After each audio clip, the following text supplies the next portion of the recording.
बिस्मिल्लाहिर्रहमानिर्रहीम। अस्सलाम वालेकुम नाज़रीन, आप देख रहे हैं प्रोग्राम द लास्ट आवर। मैं हूं यासिर रशीद और प्रोग्राम में मेरे साथ मौजूद हैं सीनियर तजियाकार राना मोहम्मद अजीम साहब। नाज़रीन, आज जो है वो इक्तसादी सर्वे रिपोर्ट पेश की गई है वज़ीर ख़जाना मोहम्मद औरंगज़ेब साहब की जानिब से, और कल पाकिस्तान का बजट पेश किया जाएगा। बजट का जो हदफ है वो मजमूई तौर पर 5,390 अरब रुपए का रखा गया, लेकिन हम हर माली साल के लिए जो अहदाफ मुकर्रर करते हैं, क्या उसका हुसूल मुमकिन हो पाता है? आज ही के दिन अगर आलमी मालियाती इदारे को देखें तो उसने पाकिस्तान के लिए क्या बात की। वर्ल्ड बैंक की तरफ से पाकिस्तान को $1 अरब जो है वो दासू पावर प्रोजेक्ट जो है उसके लिए अनाउंस किए गए हैं, और कहा यह गया है कि इससे 5,000 मेगावाट बिजली बनेगी और पाकिस्तान में सस्ती बिजली के हुसूल को मुमकिन बनाया जा सकेगा। लेकिन आज के दिन जब आसिफ अली जरदारी साहब से मुलाकात हुई है तो शायद मियां शहबाज शरीफ साहब ने उनसे बाज़पुरस की होगी और उनसे यह पूछा होगा, तकल्लुफन पूछ लिया होगा कि खुर्शीद शाह साहब जो कहते हैं कि हमें मुशावरत के अंदर शामिल नहीं किया गया, या IMF की तरफ से बजट बनाया जा रहा है या हुकूमत पाकिस्तान की तरफ से बनाया जा रहा है, शायद वो पूछ लिया गया हो। और आज के दिन बजट के हवाले से जो एदाद शुमार मंजर आम पे आए हैं, इक्तसादी सर्वे रिपोर्ट के मुताबिक वजीर खजाना साहब ये क्लेम करते हैं कि जो महंगाई है वो 48% से कम होकर 11% तक आन पहुंची है, और वो ये कहते हैं कि ये सिंगल डिजिट तक जाएगी। 11% का मतलब ये कि आप जो कमाते हैं, अगर आप पहले 10,000 कमाते थे तो आपका वो जो खर्चा था वो 15,000 हो जाया करता था, और अब उनके मुताबिक वो जो खर्चा है वो 15,000 नहीं है बल्कि वो 11,000 के करीब है, यानी आपका खर्चा कम हो चुका है पहले से।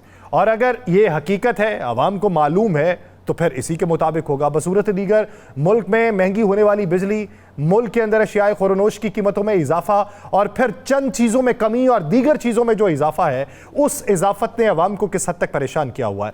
कल के दिन जो बजट पेश किया जाना है तो उसके अंदर किस इंडस्ट्री को फ़रोग देने की बातें होंगी।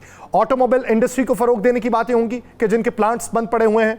ज़राअत की इंडस्ट्री को फ़रोग देने की बात होगी कि जहाँ पे किसानों को आपने पूरी उजरत नहीं दी और किसानों के साथ जो किया हुआ एग्रीमेंट था उसको पूरा नहीं किया गया। उसके साथ साथ टेक्सटाइल के सेक्टर को किस हद तक फरोग दिया जाएगा। हम ये कहते हैं कि इंपोर्ट और एक्सपोर्ट के तनासुब को हमने कम कर दिया, वो जो गैप है हमने फिल कर दिया है, लेकिन हम ये समझने से कासिर हैं कि हमारी जो एक्सपोर्ट की इंडस्ट्री है उसमें से 50% इंडस्ट्री इंपोर्ट के रॉ मटेरियल के ऊपर डिपेंड करती है। अगर इंपोर्ट का रॉ मटेरियल ही भारी कीमत में आप मंगवाएंगे तो फिर कॉस्ट भी बढ़ जाएगी। जब कॉस्ट बढ़ेगी तो फिर बैनुल अक़वामी सतह के ऊपर आपकी चीज़ों की पजीराई किस हद तक हो सकती है, वो एक बुनियादी सवाल है। दूसरी बात ये कि जो इंपोर्ट की गाड़ियां हैं उसके ऊपर भी थोड़ी सी सख्ती की जा रही है ताकि मकामी सतह की जो सनत है उसको फ़रोग दिया जा सके।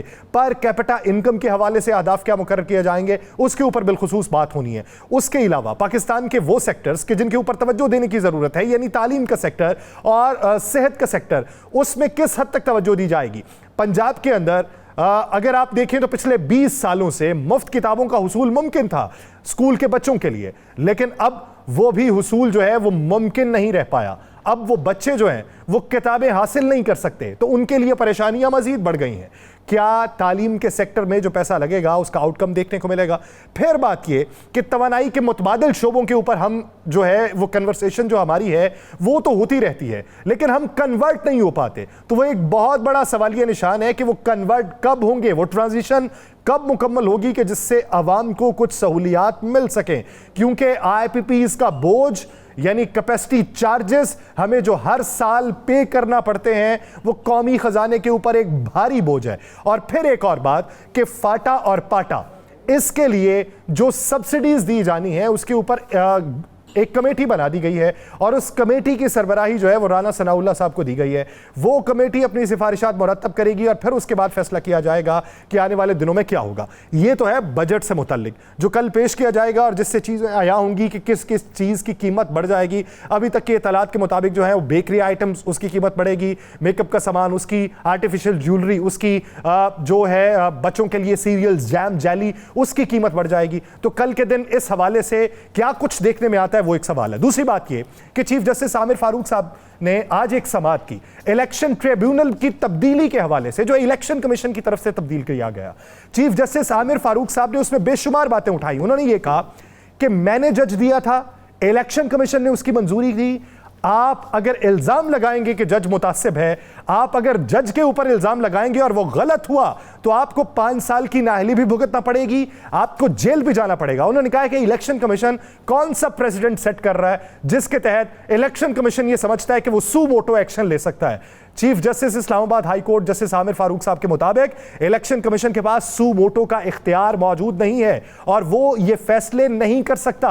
ये किस कानून के तहत आपने फाइलें मंगवा ली? अगर कोई एतराज था तो उस जज की अदालत के अंदर वो एतराज आयद किया जाता और फिर उसके बाद कोई एक्शन लिया जाता। तो इलेक्शन कमीशन ने इस हवाले से सू मोटो एक्शन क्यों ले लिया? तो इसके ऊपर भी बात की जानी है, जिसपे शुएब शाहीन साहब ने भी एक मौक़िफ़ अपनाया और दूसरी तरफ से जो वकला थे उन्होंने भी अपना मौक़िफ़ अपनाया। अब पाकिस्तान में एक तरफ सियासी मंजरनामा, दूसरी तरफ मुआशी मंजरनामा, गर्दाब में हम फंसे हुए हैं। इस गर्दाब से निकलने के लिए हमारे पास ऑप्शंस क्या क्या हैं? तो इसी से बात का आगाज करते हैं, राना की तरफ बढ़ते हैं। राना साहब, सबसे पहले बजट के हवाले से जो आज इक्तिसादी रिपोर्ट सामने आई है, सर्वे रिपोर्ट, उसके मुताबिक महंगाई की शरह बकौल वफाकी वज़ीर ख़जाना औरंगज़ेब साहब 48% से 11% पे आ गई है और महंगाई में कमी की वजह से शरह सूद में कमी हुई है और आने वाले दिनों में ये सिंगल डिजिट पे आ जाएगी। क्या राय रखते हैं? बिस्मिल्लाहिर्रहमानिर्रहीम, अस्सलातु वस्सलामु अलैका या सय्यदी या रसूलल्लाह, अस्सलातु वस्सलामु अलैका या सय्यदी या हबीबल्लाह। आप ज़रा छोड़ दें यासर साहब वज़ीर ख़जाना को, मशीर ख़जाना को, आप बताएं महंगाई की शरह में कमी वाक़या हुई?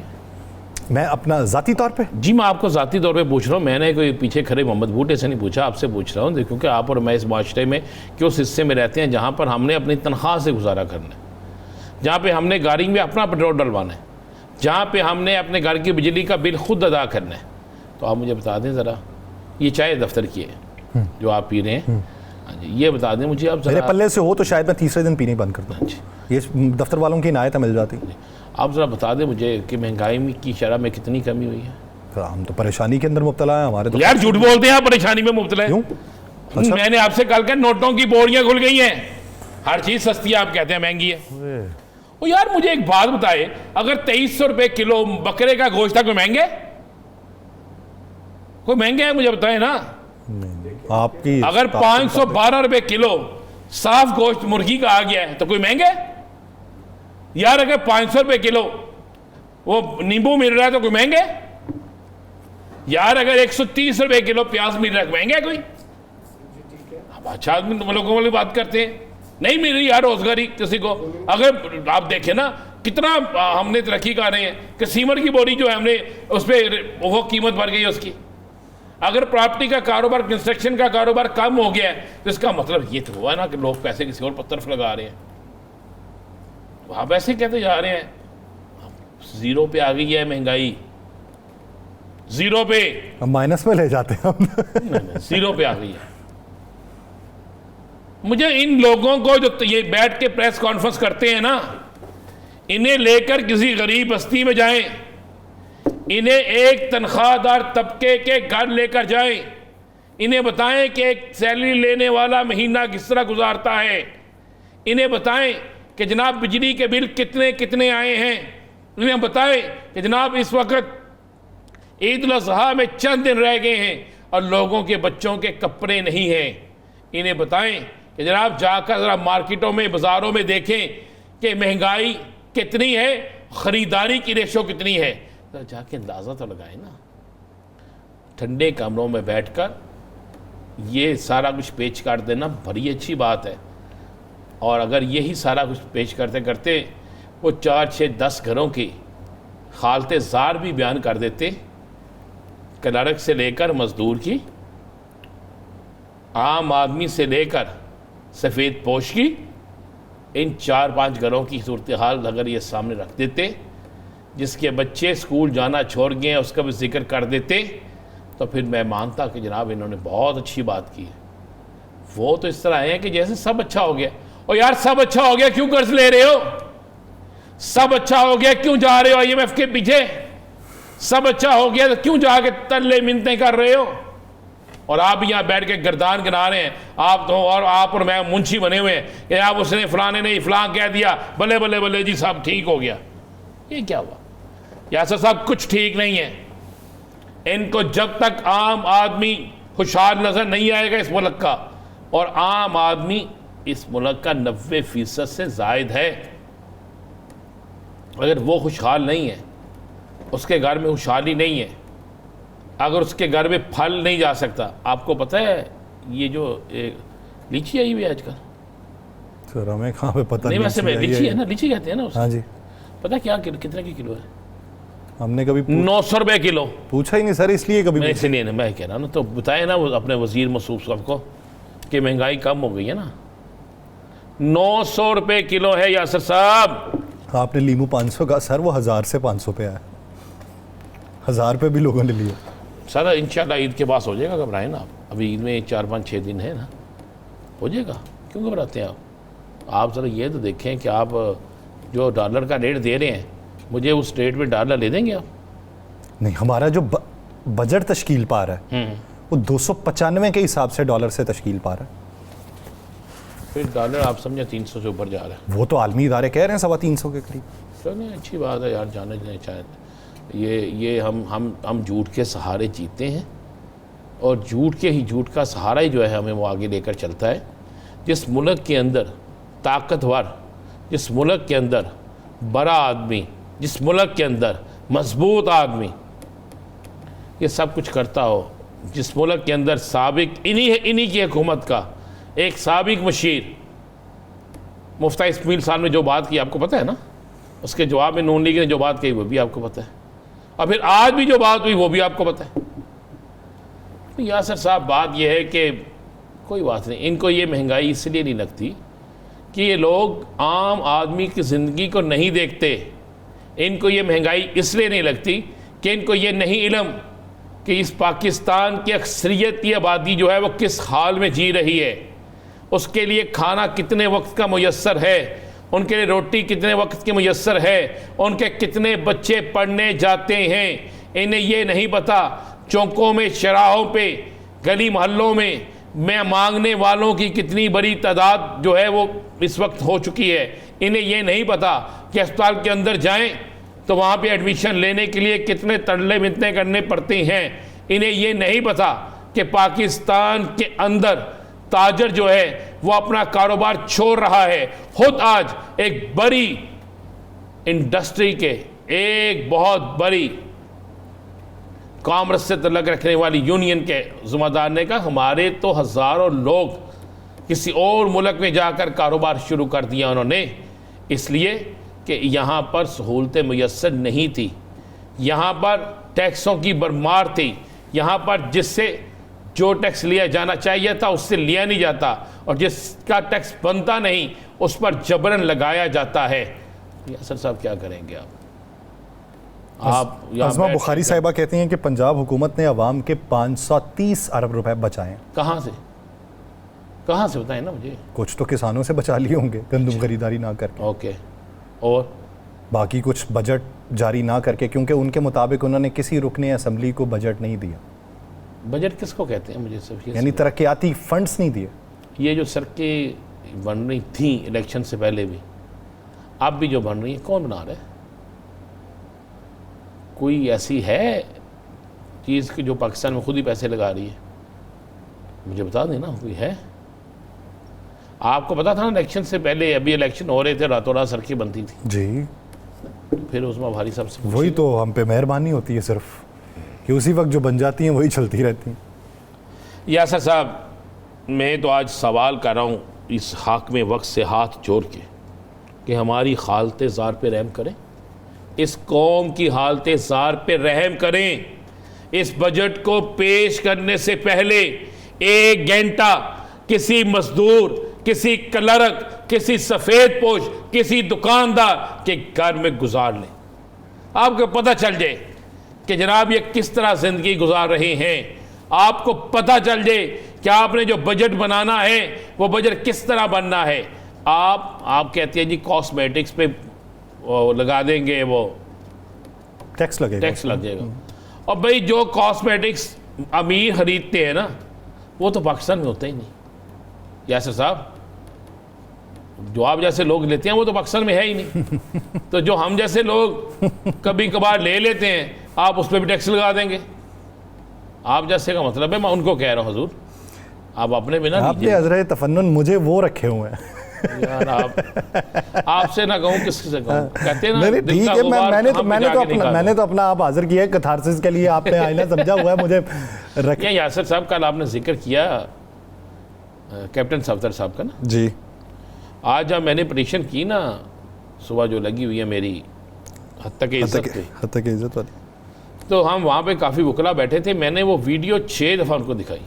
अच्छा। उन्होंने कहा यार अभी तक इन पे पर्चा नहीं हुआ। मैं कहा ये सहाफ़ी है, मैं कहा ये अपोजिशन पे है, मैं कहा ये मारे ख़ानदान का, उसने कहा नहीं। तो मैं कहा किस तरह? यार वो वीडियो अवाम को भी दिखानी चाहिए, जिक्र तो हमने किया था ना। कैप्टन रिटायर्ड सफदर साहब ने मानसेरा में जो मानसेरा उनसे गिले क्या किए हैं, और उनसे गिले जो डायरेक्ट हैं वो उनसे नहीं किए गए, उनसे उनके सामने अपना कथारसिस किया है, वो ज़रा मुलाहिजा करें फिर गुफ्तगू को आगे बढ़ाते हैं। 6 बजे 7 बजे ऐलान हो गया नवाज शरीफ मानसरा से हार गए, और मैं आरो को आके ओ बाजी वो पहने थिए ये तू किथों हरानी है, रिजल्ट किथों आए व्हाट्सएप पे हमारा मोबाइल तो अभी तक बंद। 8 तारीख नवाज शरीफ को हराने, 10 तारीख को रिजल्ट आने, आज तक थैले नहीं खुलते। मैं इलेक्शन कमिश्नर के पास गया, ये इलेक्शन कमीशन हमेशा फेल हुआ 1947 से लेके आज तक। राणा साहब, इलेक्शन कमीशन के ऊपर तो अलकाबाद जो उन्होंने नवाजे हैं इलेक्शन कमीशन को, तो रूह कैप्टन सफदर साहब में किसी और की दिखाई देती है। बात यह है कि क्या FIR होगी?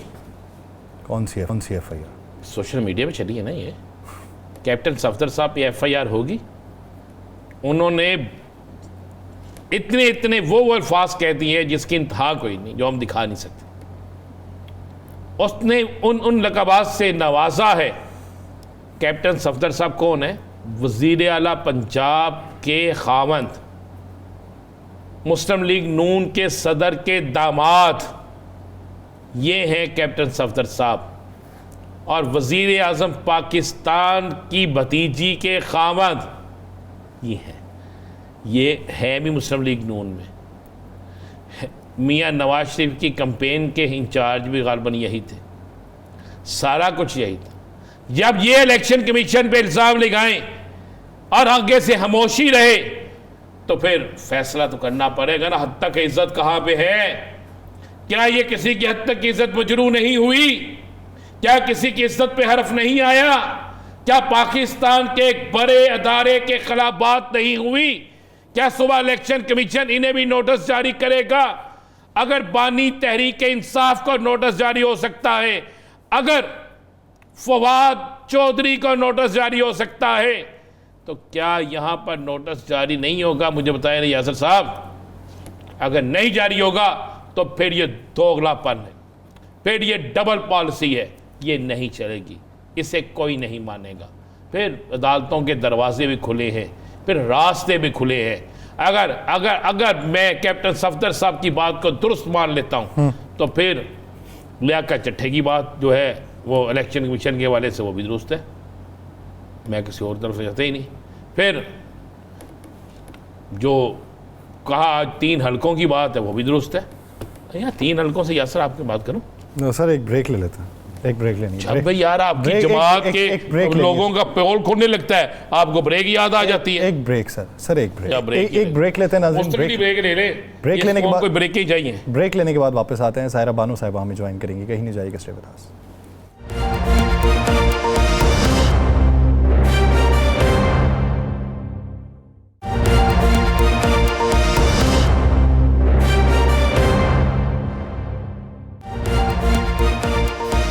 ब्रेक के बाद खुशामदीद नाज़रीन। मौजूदा सियासी मंजरनामे के ऊपर बात हो रही है और माशी मंजरनामे के ऊपर रोशनी कुछ राना साहब ने डाली है, लेकिन मजबूरी तौर पे मजीद बात को आगे बढ़ाते हैं। GDA की रहनुमा सायरा बानो साहिबा हमें ज्वाइन कर चुकी हैं। सायरा बानो साहिबा, बहुत शुक्रिया आपके वक्त का। सायरा बानो साहिबा बकौल हमारे वज़ीर ख़जाना, महंगाई 48% से कम होकर 11% तक आ गई, जिसकी बुनियाद के ऊपर शरह सूद में कमी वाक़ हुई है और ये सिंगल डिजिट तक भी आएगी। कल बजट पेश किया जा रहा है, तो कितना आवाम दोस्त बजट लग रहा है आपको?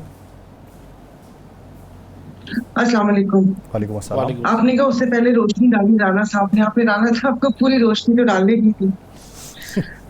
मैं आपकी गुफ्तगू सुन रही थी, मैं आपके सवाल का जवाब देती हूँ। वो आपने इतने सारे सवालात उठाए राना साहब, वो मर्दे अव्वल हैं, और किसी सियाने ने कहा था बिल लेकर आ रहे हैं हत्या की इज्जत का, तो सबसे ज्यादा यही फंसेंगे। मगर ये बात आप और हम सोच सकते हैं, लेकिन जहां जिस मुल्क में उल्टी गंगा बह रही हो वहां पर आप और मैं कुछ नहीं कर सकते। ये हमारे सामने इदारों को मजाक भी उड़ाएंगे ये और सब कुछ करेंगे, लेकिन वो सब चीजें आम आवाम पर और एक पार्टी पर इम्प्लीमेंट होगी। ये लोग इनको इस्तेस्ना हासिल है इन दो पार्टीज को। अब मैं मुर्शिद की तरफ आती हूँ। उससे पहले आप कहते ना कि जीना मुश्किल है कि आसान, जरा देख तो लो, लोग लगते हैं जरा परेशान, देख तो लो। तो देखिए इन लोगों ने ये हालात देखे नहीं है, बजट भी इनको बनाने के लिए दे दिया। मैं जिस वक्त असेंबली में थी उस वक्त मैंने एक बहुत शुरू में जब कहा था तो मैंने उस वक्त यही कहा था कि जिन लोगों ने ये जिंदगी देखी नहीं, जो आम अभी गुर्बत की लकीर से नीचे और अब तो मिडिल क्लास में खत्म हो गई है, तो इनको हमारे या अवाम के दुखों का क्या एहसास। अब आपने जैसे अभी कहा कि ये जिन चीजों के लिए मतलब सॉसेस, जैम, जेली, मेकअप और इन चीजों में, ये तो गरीब आदमी के लिए अयाशी है। वो तो सोच नहीं सकता, वो तो एक नॉर्मल अपना राशन ले ले अपनी तनख्वाह में और महीना इज्जत से बिना किसी मांगे से मांग कर गुजारा कर ले, बहुत बड़ी बात है। एक तो इनकी ये महंगाई, ऊपर से जो बिजली के बिल आ रहे हैं, लोग आप यकीन नहीं करेंगे खुदकुशी करने पर मजबूर हो गए। मैं तो अभी मतलब लोगों से ज़ाहिर है मैं बात करती हूँ, ये मेरे सामने 8-10 फैमिलीज हैं जो पाकिस्तान छोड़कर जा रही हैं और आज उन्होंने भी मुझे बड़ा कन्विंस किया कि खुदा के वास्ते अपनी जिंदगी तो गुजार चुकी हो, अपने बच्चों के लिए एटलीस्ट जहां पर जान माल इज्जत महफूज तो हो। तो अब मुझे नहीं पता ये क्या लेकर आएंगे उस बजट में, लेकिन वो आवाम दोस्त बजट बिल्कुल नहीं होगा। जब IMF के आपने लास्ट टाइम देखा होगा, उन्होंने कहा कि हमने कभी नहीं बोला कि गुरबा पर टैक्स लगाया जाए, लेकिन यहाँ पर ये IMF का मतलब ये हमारे जो हुकूमती अरकान है ये समझते हैं कि लोगों के ऊपर जितना इनको नचोड़ सकते हैं, जो जीने का हक है वो इनसे ले लिया जाए। मैं क्या कह सकती हूँ, देखिए अब गंदम स्कैंडल था, वो उसका कोई कुछ भी नहीं पता चला। काकड़ साहब आके नए नए किस्से तो बताते हैं, कभी वो फॉर्म 47 की बात करते हैं, कभी वो कहते हैं कि IPP जिस तरीके से अवाम का खून चूस रही है तो हमारी तो 2.5 दिन की गंदम ज्यादा थी। जब ऐसे आपके पास नगीने और 9 रतन हो, वहां पर अवाम को क्या रिलीफ मिल सकता है? मैं नहीं समझती कि ये अवाम को रिलीफ दे देंगे जब तक ये IPP का ढोल हमारे गले में बंधा हुआ है। इन दोनों जमातों ने जिन्होंने ये बिजली के मंसूबे लगाए, जब तक इनको लटकाया ना जाएगा ना, कोई एक कांध लटका दो खेत पचाना से, सभी सब अच्छा सायरा साहब, आप कह रही है लटका दो, कौन लटकाएगा? क्या इस मुल्क के अंदर कभी किसी को ऐसे लटकाया गया है? यहाँ पे तो एक हाजर सर्वस आर्मी चीफ साहब को के जहाज को हाईजैक करने की कोशिश होती है, क्या किसी को कभी सजा मिली है? नहीं, वो 12 अक्टूबर तो इनको याद ही नहीं है। वो सिर्फ उसमें हमारे हाजर सर्विस वो क्या कहते हैं चीफ ऑफ आर्मी स्टाफ नहीं थे, उसमें मुसाफिर भी थे और एक एक जान कीमती है कि जो यहाँ से था कि लैंडिंग की इजाजत नहीं मिली। मैंने तो हजारों ट्वीट्स किए हैं उसके ऊपर, मगर कान पर जू तक नहीं देंगी। अभी आपने पिछले दिनों कुछ कमीशन का जिक्र किया होगा, उसमें लोगों ने वो कहते ना यादें माजी अजाब है यार, बड़े मियाँ साहब की वो चलाई उनकी चीजें कि जो उस बारे में वो क्या कहते थे, मगर वहां पर भी सुम्मुन बुकमुन उम्युन, सिर्फ जो टारगेट है वो चंद लोग हैं, एक पार्टी है और बाकी कोई बोले ना। वो तो मियां साहब कहते हैं कि हम किसी को टारगेट नहीं कर रहे, मैं इंतकाम की सियासत के ऊपर यकीन ही नहीं रखता, मेरी तरफ से 1 AC की बजाय 2 AC लगवा लें, मुझे उससे कोई फर्क नहीं पड़ता। जी, क्या जो खवातीन के साथ हो रहा है, जो आलिया हमजा मलिक के घर जाकर किया कि उसको बाहर बिठाकर, जो सनम जावेद के साथ किया, कोई चालान पेश नहीं हुआ तो उनको बोले कि ये कौन सी मतलब ये इंतकाम की सियासत नहीं है तो कौन सी सियासत है? ये तो अब मेरे ख्याल में कोई रियासत या ये 9 मई वाला कुछ नहीं रह गया, क्योंकि अगर 9 मई होता तो ये जो आधे लोग माफी तलाफी करके गंगा नहा के बैठे हुए वो ना बैठे हुए होते। और ये जाती अना दी है, इनकी बेटी की अना को ठेस पहुंची है, तो उसी वजह से तो उनको समझ नहीं आ रही कि उन 2 खवातीन जो ना झुक रही हैं ना वो हार मान रही हैं, उनके साथ क्या करें। और रियासत, मैं अपने आप को भी कहती हूँ कि खामोश तमाशाई बने देख रहे हैं कि वो ये आग खुदा जाने हमारे घरों तक कब तक आती है, लेकिन ये हाल हो रहा है यहाँ पर। अच्छा, आपकी जमात जो है हम आप भाषण नहीं चलाते। मुझे ये बता दें, आपकी सियासी जमात भी बिल्कुल खामोश होकर बैठ की, गर्मी ज़्यादा है या खामोश करवा दिया गया है? ऐसा खामोश नहीं करवाया गया। मैं अभी जो ये यकुम को हम लोगों की मीटिंग हुई थी, उसके ऊपर जो साईं ने पैगाम दिया वो तो बहुत सुना मैंने। और वाज़ेह, जी वाज़ेह पैगाम था वो। हम कोई अपनी सीट्स के लिए या उन चीजों के लिए जो यहाँ पर सिंध में लोगों के साथ हाल हो रहे हैं, उनका पानी बंद हो रहा है। मुझे तो लग रहा है मैं कोई चंबल, वादी चंबल में हम लोग बैठे हुए, और जो लोगों के साथ जो उनको पॉलिटिकल विक्टिमाइजेशन का शिकार है, पेंशन बंद, नौकरी इधर से उधर, ट्रांसफर, पोस्टिंग, एक मैं आपको बता नहीं सकती कि यहाँ क्या हो रहा है। मजे की बात है कि कोई मीडिया बताता भी नहीं है कि यहाँ पर सब ऐसे दिखा रहे हैं कि सब ऐसे यहाँ पर सुख और शांति है। आप कराची शहर देख लें, रोज कराची शहर लाशें उठाता है। हम पहले भी ग्रुपों के तहत उसमें मरते रहे लोग, उसके बाद बोरी बंद लाशों का जमाना आया, और अब ये जो मोबाइल स्नैचिंग है, जिसमें हमारे निगरान वजीरे दाखिला ब्रिगेडियर हारिस नवाज साहब ने कहा मोबाइल आए दिन, आप लोकल अखबार उठाकर देख लें, आए दिन यहाँ पर। हमें तो पता नहीं किसके रहमो करम पे छोड़ा हुआ है। अब तो मुझे समझ नहीं आती कि मैं सवाल करूं तो किससे करूं।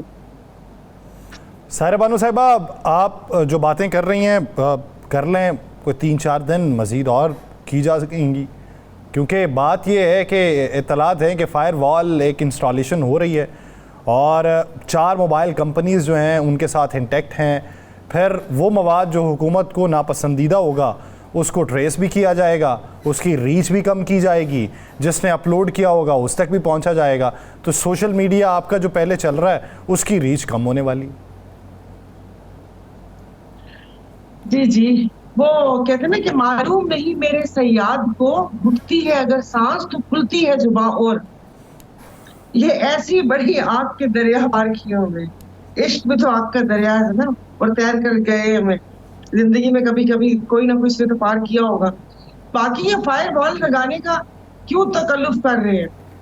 तो मुल्क तो अंधी तो चल रही है, इस मुल्क में उठाए भी जा रहे हैं बंदे आके, हम भी काट दें, हम किसी अच्छे मकसद के निकले तो हमारी टांगे भी काट दें। ये ऐसे थोड़ी होता है। इस 25 करोड़ आवाम को आप ये इस तरह की चीजें लगाकर, इससे क्या होगा? नफरत में इजाफा होगा। ये जो पीडीएम का टोला हमारे सर पे मुसल्लत है, जो अपने आप को जमहूरी जमातें कहते हैं, राना साहब ये देखा है दुनिया में, मतलब अपनी पाकिस्तान की तारीख में, कि जो आमराना हुकूमत होती है, जो आमर होते हैं वो जमहूरी बनने की कोशिश करते हैं, और जो जमहूरियत पसंद लीडर होते हैं वो आके उनमें डिक्टेटर बन आ जाता है। तो ये किस मुंह से अपने आप को जमहूरियत की अलम बरदार जमातें कहेंगी? जो पीपल्स पार्टी ने खेल खेला है कि हम बच्चे हैं कि उनके गवर्नर छुट्टी पे चले गए और उसके बाद जी कायम मुकाम गवर्नर ने उसके ऊपर साइन कर दिए और सारा कुछ हो गया, और कल को ये कहेंगे कि हम नहीं। तो मजाक थोड़ी चल रहा है, ये कोई पुराना जमाना थोड़ी है। आजकल हर किसी को हर चीज का पता है, लेकिन इन हथकंडों से होगा कुछ नहीं। अच्छा, सुना है आपके सिंध में भी बड़ा मसला चल रहा है, एक बड़े ओहदे पर और एक बड़े ओहदेदार के करीबी अजीजों के दरमियान, सुना है कोई बड़ा फड्डा चल रहा है? हाँ जी, आपस की लड़ाई चल रही है। अब आप देखें कि यहाँ पर तो ऐसी लड़ाई चल रही है कि एक वजीर के पास 3-3 कलमदान हैं, बाकी लोग बैठे हुए, मामलात उनके भी हाथ से निकलते नजर आते हैं, वो खींचातानी है। तो वैसे भी तो आपको बोला था कि पाकिस्तान पीपल्स पार्टी थोड़ी है, तो प्यो पुत्र के पुत्री है, इन्ना तिन्ना का मसला है। तो उसमें सिंध रगड़े में आया हुआ है, और बस जल्दी जल्दी समेटा समाटी कर रहे हैं, कुछ समझ नहीं आ रही। अभी आपने बिलावल साहब की प्रेस कॉन्फ्रेंस भी सुनी होगी, जो उन्होंने अपने वज़रा को कही थी कि वो उन वज़रा की कारकर्दगी से भी इतना खुश नहीं है, थोड़ा महसूस हुए में। तो ये सारी चीजें गर्दिश में हैं, देखिए क्या होता है। हम ये कहते हैं कि मुल्क के अंदर से चोरी को ख़त्म करेंगे, कौमी ख़जाने से चोरी को ख़त्म करेंगे। अब फेडरल इन्वेस्टिगेशन एजेंसी जैसा महकमा, उसमें पता चले कि 11 रुकनी गिरोह जो हैं, मुहर्रर जो है माल खाने के गिरोह के साथ 10 करोड़ रुपया चुरा के भाग गया है, जिसमें गैर मुल्की करेंसी के थैले थे। तो हम वहाँ पे जाएंगे कहाँ पे? देखिए 10 करोड़ तो आपने भी सुना। जिस वक्त मैं हज वाली कमेटी में थी, उसमें पता चला कि जो वो इतने सारे जो टेंडर्स वगैरह के पैसे थे, वहां पर एक बंदा था, कोड उसको पता था, वो भी लेके भाग गया। फिर हमारे बड़े डायरेक्टर वहां पर पेशी वगैरह में फंसे हुए थे। अभी परसों कराची में पेपर हुआ है और स्कूल के अंदर एक बंदा बैठा हुआ था, बच्चों के उसने मोबाइल लिए हैं सबके, और उसके बाद वो बंदा गायब हो गया, ना स्कूल वालों की इंतजामिया को पता, ना चौकीदार को पता। तो यहाँ पर तो हमें हालात में है। गंदम के लिए किसान यहाँ पे रुल गए, पास्को वालों ने वो जो गंदम खरीदी है वो भी लोगों को वापस कर दी है यहाँ सिंध के कुछ जिला में कि पैसे नहीं है। नहीं, पंजाब में भी और अब की है, आपने सिर्फ चीनी सिंध के- में नहीं हुई, पंजाब में भी हुई, पास्को के गोदामों में रखी गई और बाद में ये कहा गया कि इन लोगों के खिलाफ कार्रवाई हो रही है, इन्होंने कैपेसिटी से ज्यादा ले ली थी तो इसलिए गंदम गोदामों में पड़ी हुई है, आप आके वापस ले जाएं। तो वो लोग कहते हैं हमने 3400 के हिसाब से दी थी, अब ला के 2400 के हिसाब से भी कोई खरीद नहीं रहा। जी, अगले साल तो आप देख लीजिएगा गंदम का बहरान, क्योंकि मैं तो अपने जितने आसपास जानने वालों को जानती हूँ, बशमूल पीर साहब पगारा के, उन्होंने बेहद किया है कि वो अगले साल गंदम नहीं उगाएंगे। तो मैं तकरीबन इस वक्त जो काउंट कर चुकी हूँ, तकरीबन 10-12 हजार एकड़ टोटल काउंट कर चुकी हूँ कि जिन्होंने कहा है कि हम गंदम नहीं उगाएंगे। 10-12 हजार एकड़? जी जी, मतलब मुख्तलिफ लोगों ना, कोई 500 वाला, कोई 600 वाला, कोई 700 वाला, किसी की 2000, तो सभी जिस तरह बात होती है तो उन्होंने बोला कि हम गंदम नहीं उगाएंगे। अच्छा, ये अब तो मेरे हस्बैंड ने तो बोला कि मैं आप ये मिर्चा तो टमाटर उगा लूंगा। नहीं, मीठे टमाटर भी महंगे हैं, कोई बात नहीं, आपने भी कौन सा सस्ता सौदा किया है? वो साथ में कोई 5-7 एकड़ वाले के साथ आपकी दुआसलाम नहीं है, सारे 500-600-700 एकड़ वाले? किनसे? मैंने कहा 5-7 एकड़ वाले के साथ दुआसलाम नहीं है? 5-7 एकड़ वालों से भी है आसपास, वो बेचारे तो रुल गए, वो तो सोना यूरिया के बोरियों में डाल के उनको तो मिडिल में नहीं कहा गया कि बेचारे 10-12 एकड़ वाले या कुछ ऐसे बोलते। तो यहाँ पर तो हालात ऐसे हैं, वो कहते हैं ना किस किस चीज का रोना रोए, पानी वो यहाँ पर नहीं, हर चीज मैं कहती हूँ कि खुदा जाने इन्होंने कहा कौन सी बंद गली में लाकर छोड़ दिया। और अभी जी जो बाहर जाएगा, जो वहां पर पनाह लेगा, अब इनसे पनाह मांगते हुए मैं क्या बोलूं, आऊज़ु बिल्लाहि मिनश शैतानिर रजीम, इसका मतलब नहीं बोलूंगी वरना फिर मेरे पे भी वो लग जाएगा। नहीं, आप पे नहीं लगेगा, लगना हम पे ही है, आप हम पे लगवाने की तैयारी कर रही हैं। चलें, कोई बात नहीं, हम वैसे ज़हनी तौर पे तैयार हैं। अच्छा, ये तो बता दें कि मंजूर वसान साहब को ख्वाब बड़े आते हैं, उन्हें ख्वाब जो आए हैं कि 3 माह बाद असम्बलियाँ तहलील हो जाएंगी, असेंबली नहीं, सिर्फ वफाकी असम्बली तहलील होगी, और आपने भी कहा था कि नए इलेक्शन की तैयारी इसी साल में होगी। अब भी आप उस बात पे कायम है, और मंजूर वसान साहब की इस बात को किस तरह लेती हैं? पता है, हमें तो पता है ना, हमारे स्टीम में इतने बड़े बुजुर्ग बैठे हुए, पता नहीं उन्होंने ऐसा ख्वाब क्यों नहीं देखा, उनको सीट भी नहीं मिली, उन्होंने टिकट ही नहीं थी, किसी फैमिली मेंबर को भी नहीं थी। तो देखिए, ये तो आपको भी पता है कि ये वो कहते हैं ना, ये कश्ती डोल रही है वफाक में। अब वो जाहिर है, अब बड़े मियाँ साहब भी आ सकते हैं, छोटे मियाँ साहब भी जा सकते हैं, फिर एक हमारे आजकल आँख के तारे हैं, 4-5 ओहदे हैं उनके पास, वो भी आ सकते हैं। तो यहाँ पर ना कुछ भी हो सकता है। पाकिस्तान जो मैंने यहाँ पर सियासत को देखा है, इधर कुछ भी बैद नहीं है, कुछ भी हो सकता है। तो आपको नजर क्या आ रहा है, वैसे आपको नजर क्या आ रहा है, इलेक्शन कब तक देख रही हैं? ये इस बजट को पास होने के बाद आप देख रही हैं हुकूमत को चलती हो?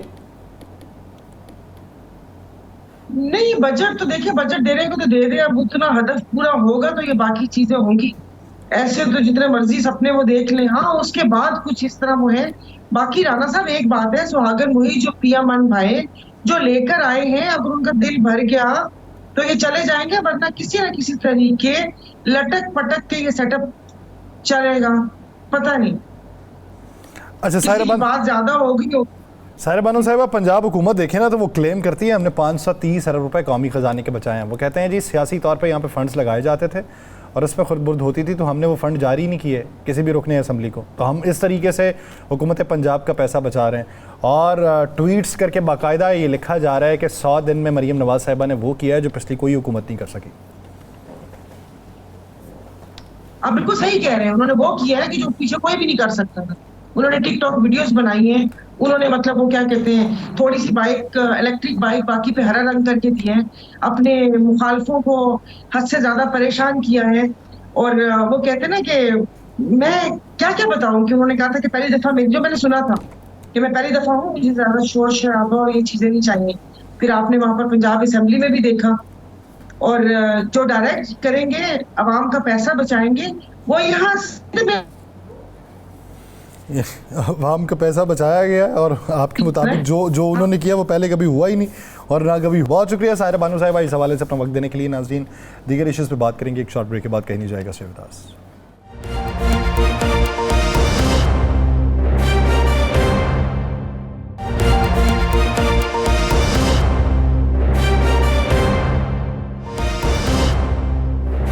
ब्रेक के बाद खुशामदीद। राना साहब, क्या देखते हैं इस्लामाबाद हाई कोर्ट से जस्टिस आमिर फ़ारूक साहब के आज जो रिमार्क्स थे और जो उन्होंने कहा कि नाअहली भी हो सकती है, मेरे लगाए गए जज के ऊपर आपने एतराज़ उठाया और मेरी अदालत के जज के ऊपर एतराज़ उठाया गया और उसकी अदालत में नहीं उठाया, आपने जाके इलेक्शन कमीशन को कह दिया और वो सू मोटो किस इख्तियार के तहत लिया? अच्छा, उन्होंने कोई बात गलत तो नहीं की उन्होंने। आप एक जज अदालत के पास जाते हैं, वहाँ पे केस शुरू होता है। केस जब मंतकी इंजाम को पहुंचने के करीब है तो अचानक आपको याद आता है जनाब नहीं नहीं नहीं, नहीं मेरे साथ तो ज़्यादती हो रही है, और आप फिर उस अदालत पे मिल जाते हैं। आप उठते हैं, उठ के आप चले जाते हैं सीधा दूसरी अदालत में, यानी इलेक्शन कमीशन के पास चले जाते हैं। वहाँ जाकर अदम इत्माद करते हैं और अदम इत्माद करने के बाद आपकी बात को सुन लिया जाता है। फिर आपका केस जहाँ पर तब्दील करने का कहा जाता है या जो भी होता है वो आप मुझसे बेहतर समझते हैं, मैं तो इसमें नहीं जाऊँगा। लेकिन आज जो चीफ जस्टिस साहब ने रिमार्क्स दिए हैं, अगर इन पर वाकई ऐसे ही अमल हुआ, अगर ये साबित करने में नाकाम रहे, तो फिर एक बात तो बड़ी क्लियर है ना यासर साहब, फिर मामला किसी और तरफ जाएगा। लेकिन किस तरह, कौन मानेगा इसको? मानेगा कोई? जब ईवान में पहले बातें होती थी, अब बिल पास भी होते हैं, पेश होते हैं, पास भी होते हैं, तो वहां पर ये सारी चीजें जो हैं ये तो फिर चलती रहती हैं यासर साहब। चले देखते हैं कि ये कब तक चलेंगी, ये सियासी मंजरनामा कब तक क्लियर होगा। मौशी मंजरनामे पे दोबारा से बात करते हैं कि जो हुकूमती तरजीहात हैं उसके मुताबिक जो इक़दामात उठाए जाएंगे वो किस हद तक मुस्तनद हो सकते हैं और सियासी तौर पे उसका इम्पैक्ट क्या देखने को मिलेगा, क्योंकि दोनों चीज़ें आपस में रिलेट करती हैं। माहिर मईशत हारून रशीद साहब ने हमें ज्वाइन किया। हारून साहब, बहुत शुक्रिया आपके वक्त का। हारून साहब, अगर अहदाफ हुकूमत के देखे जाएँ और हुकूमत का ये क्लेम देखा जाए कि 48% से महंगाई 11% तक आ गई है, तो आपको अहदाफ मुकम्मल होते और महंगाई 11% पर आई हुई दिखाई दी है? जी, पहली बात तो ये है कि महंगाई एक माह की 11% पे आई है, जो हमारी साल की एवरेज है वो 24% है। तो वो हुकूमत ने तो पॉपुलिस्ट को नंबर्स बेचने हैं, लेकिन ये हकीकत है कि महंगाई पहले से कुछ नीचे आई है। 2 साल हमने शरह सूद को ऊपर रखा है, टाइटनिंग की है, तो उसका इम्पैक्ट आता है और कुछ एग्रीकल्चर क्रॉप बेहतर हुई थी। तो पहली चीज तो रिकॉर्ड को ठीक रखना चाहिए। दूसरा ये है कि 3.6% का जो टारगेट था, 2.38% हमारी इकोनॉमिक ग्रोथ आज के इकोनॉमिक सर्वे में आई है। इसका मतलब है कि तकरीबन 30% हमने टारगेट मिस किया है। तो इस पे सोचने की जरूरत है कि जब हम टारगेट रखते हैं तो आया हमारा होमवर्क ठीक नहीं होता या हमारे पास कैपेबिलिटी नहीं है प्रोजेक्शंस करने की, क्योंकि जो अगला बजट का टारगेट रखा जाएगा वहां पर शरह महंगाई की शरह एक एजम्पशन होगी, 3.6% ग्रोथ का टारगेट होगा। अब सवाल ये पैदा होता है कि इस दफा तो एग्रीकल्चर आपकी जो थी आपको कुछ ग्रोथ दे गई है, लेकिन अगले साल एग्रीकल्चर पे ये वीट क्राइसिस की वजह से फाइनेंशियल क्राइसिस काफी डीपन है। तो इन चीजों को सोचने की जरूरत है। अच्छा अरुण साहब, आप क्या समझते हैं कि जो बजट आ रहा है, इस बजट के बाद आवाम को कोई रिलीफ नजर आएगा? कि बजट के अंदर आप जो एक्सपेंडिचर साइड है खर्चे की, उसके अंदर तो आपके सामने है, सारे हेड्स बुक्ड हैं। आपका 52-53% शरह सूद में पे करने में, कर्जों की अदायगी में चला जाएगा। बाकी जो बचेगा हमारे पास वो आपने सरकार चलानी है, पेंशन्स देनी है। सो आई डोंट थिंक, और जो पीएसडीपी हमने तकरीबन रख दिया है 3.8 ट्रिलियन का, वो हर दफा कट उसी पे लगता है। तो सवाल ये पैदा होता है कि ये नंबर्स जो हैं ये दुनिया के लिए खासे मीनिंगलेस होते जा रहे हैं। जो रिलीफ की बात है, जो गरीब है उसको तो बीआईएसपी से थोड़ा बहुत सस्टेनेंस मिलेगी, लेकिन क्या हम 10 करोड़ लोग जो गुर्बत की सतह के नीचे आ चुके हैं उनको बीआईएसपी के ऊपर उठा सकते हैं एक इकोनॉमी में लाने के लिए 2%-2.5% ग्रोथ पे?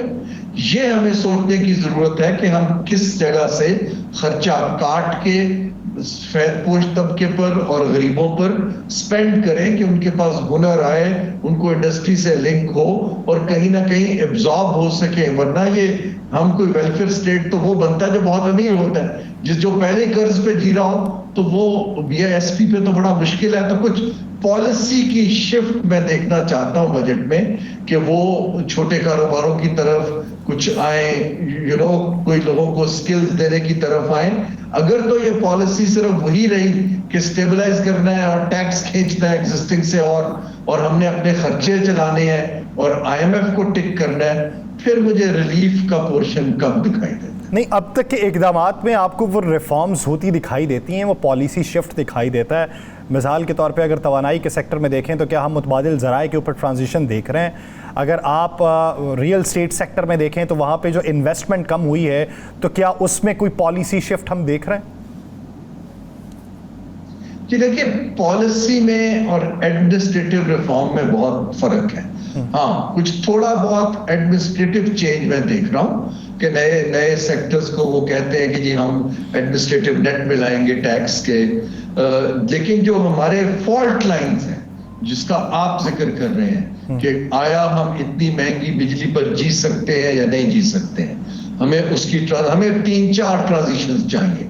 एक रिग्रेसिव टैक्सेशन से प्रोग्रेसिव ट्रांजिशन चाहिए टैक्सेशन की, एक स्मार्ट और क्लीनर एनर्जी की चाहिए। सिमिलरली हमें सर्विसेज सेक्टर के अंदर एक्सपोर्ट की ट्रांजिशन चाहिए। हमें अपनी इंडस्ट्री के जो हम पेटनेज पे जिनको पाल रहे हैं इस वक्त उनको छोड़ने की ट्रांजिशन। ये है स्ट्रक्चरल पॉलिसीज। इस तरफ मुझे अभी पेशरफ्त कम दिख रही है। हाँ, एडमिनिस्ट्रेटिव साइड पे मैं जरूर कहना चाहूंगा कि कुछ चेंजेस मुझे दिखाई दे रही हैं जो फिस्कल डिसिप्लिन की हैं, लेकिन वो ज्यादातर गालिबन IMF के प्रेशर में हो रही है। पाकिस्तान को सिर्फ देने की जरूरत है कि लोगों को पाकिस्तान की इकोनॉमी के फ्यूचर में होप आए। 1 या 2 विनर सेक्टर्स पिक करके, मेरे हिसाब से ज़राअत और इंफॉर्मेशन टेक्नोलॉजी है, हमें रिसोर्सेज को डाइवर्ट करना चाहिए उन सेक्टर्स से जहां हमारा कंपैरेटिव एडवांटेज नहीं है, या सरकार कर्जा लेना बंद करे डोमेस्टिक बैंकों से और उसको रीरूट करें इन सेक्टर्स की तरफ। कहीं से रिसोर्सेज आएंगे और पॉलिसी आएगी तो फिर ये सेक्टर खड़ा होना शुरू होंगे। अच्छा अरुण साहब, आप डॉलर को यहीं पे खड़ा देख रहे हैं, महंगा होता देख रहे हैं, सस्ता होता देख रहे हैं? डॉलर को कोई प्रिडिक्ट नहीं कर सकता। जो आपको कहता है कि इतने का हो जाएगा, मेरे हिसाब से वो गलत कहता है और नहीं कहना चाहिए। ये एक मार्केट की डिमांड सप्लाई है, इंटरनेशनल प्राइसेस पे हमारा इन्हिसार है, कमोडिटी प्राइसेस कहाँ जाती हैं। अगर कल को खुदा ना खास्ता IMF का लोन डिले हो जाता है, डॉलर पे क्या इम्पैक्ट आएगा? देखिए, मसला जो क्लियर मसला ये है कि अगर 15% हमारी एक्सपोर्ट नहीं बढ़ती हर साल तो रूपी पे प्रेशर रहेगा, क्योंकि आबादी बढ़ती जा रही है और हम नेट इंपोर्टर बनते जा रहे हैं। लेकिन हारून साहब इसमें अहम नुक्ता एक ये है कि हमारे सोर्सेज जो वजारत ख़जाना से खबरें इकट्ठी करते हैं उनके मुताबिक जो बजट तश्कील पा रहा है, ये बजट डॉलर के 295 के रेट से तश्कील पा रहा है। हालांकि इंटरबैंक में मौजूदा रेट आप देखें तो 295 के हिसाब से तो उसमें 17 रुपए का फर्क। जी देखिए, ये क्वेश्चन रखना अच्छी बात है कि अगर खुदा ना खास्ता कोई शॉक लगता है करेंसी को, लेकिन इन ए वे ये भी रिफ्लेक्ट कर रहा है कि हम कोई एक्सपोर्ट्स के अंदर सब्सटेंशियल इजाफा नहीं देख रहे हैं, क्योंकि हमारी कॉस्ट ऑफ डूइंग बिजनेस की वजह से कंपेटिटिवनेस नीचे गिरी हुई है। ये चीजें हमें सोचने की हैं कि आया हमने बजट को अकाउंटिंग एक्सरसाइज रखना है, या जो बजट की असल तारीफ है कि जो आपकी पॉलिसीज को फाइनेंस करने का इंस्ट्रूमेंट है। अगर तो हमने इसको पॉलिसी की सिर्फ देनी है तो फिर तो बजट के अंदर ये चीजें दिखेंगी, लेकिन अगर ये सिर्फ अकाउंटिंग एक्सरसाइज है कि रिसोर्सेज पकड़े और मुल्क गवर्नमेंट चलाएं, फिर ये पॉलिसी का एलिमेंट इसके अंदर दिखाई नहीं देगा। मेरी एक्सपेक्टेशन है कि कुछ खर्चे अगर हुकूमत कम कर लेती और वो उनको डाइवर्ट करती हमारे विनर सेक्टर्स की तरफ तो बेहतर रहता, क्योंकि कर्ज के ऊपर तो मीशत रिवाइव नहीं हो सकती जिस मुल्क में ऑलरेडी 52-53% कर्ज की अदायगी हो रही हो। आप गैर मुल्की सरमायाकारों को पाकिस्तान में इन्वेस्टमेंट करते देख रहे हैं? जी पहले तो मैं मुल्की सरमायाकारों को चाहूंगा कि वो एक्सपेंशन करें, क्योंकि जब मुल्की सरमायाकार को एतमाद बहाल होगा तो वो अपनी सनत को एक्सपैंड करेंगे। और गैर मुल्की सरमायाकारों की नेचर बदल चुकी है। ये जो हमारे गल्फ कंट्रीज के सरमायाकार हैं वो प्राइवेट इक्विटी वाले हैं, वो नए प्रोजेक्ट लगाने वाले नहीं है, वो चलते प्रोजेक्ट्स के अंदर प्रॉफिट कमाना चाहते हैं। तो हमें प्राइवेट सेक्टर जॉइंट वेंचर्स की तरफ जाना चाहिए, उसमें कुछ आ सकेगी। अगर हुकूमत कोई एसेट बेच देती है वो इन्वेस्टमेंट नहीं है, वो तो चेंज ऑफ ओनरशिप है। हमें इन्वेस्टमेंट के अंदर 4 फिल्टर्स चाहिए। नंबर 1 कि वो इन्वेस्टमेंट नौकरियां क्रिएट करे यंग लोगों के लिए। नंबर 2 वो एक्सपोर्ट बढ़ाए ताकि हमारे फॉरेन एक्सचेंज पे प्रेशर ना आए। नंबर 3 कुछ टेक्नोलॉजी ट्रांसफर करे ताकि प्रोडक्टिविटी बढ़ सके। अगर ये फिल्टर्स को टच नहीं करते हैं तो फिर हर इन्वेस्टमेंट हमारे लिए अच्छी नहीं है। अगर कोई यहां से पैसा कमा के डॉलर्स बाहर भेज रहा है, हमारी करंट मैक्रो इकोनॉमिक सिचुएशन में अच्छा नहीं है। यानी वो इन्वेस्टमेंट के लिए 4 फिल्टर्स लगाना बेहद जरूरी है। हारून साहब, माजरत चाहता हूँ, प्रोग्राम का वक्त खत्म हो चुका है। ने जो रिफॉर्म्स करनी है उसके लिए मंतिक की ज़रूरत है, बगैर मंतिक के वो रिफॉर्म्स फ़ायदा नहीं देंगी। हारून साहब बहुत शुक्रिया। नाज़रीन, प्रोग्राम से मुझे दीजिए इजाज़त, राना साहब को भी दीजिए। मुलाकात होगी कल। अपना बहुत सा ख्याल रखिएगा। अल्लाह निगहबान।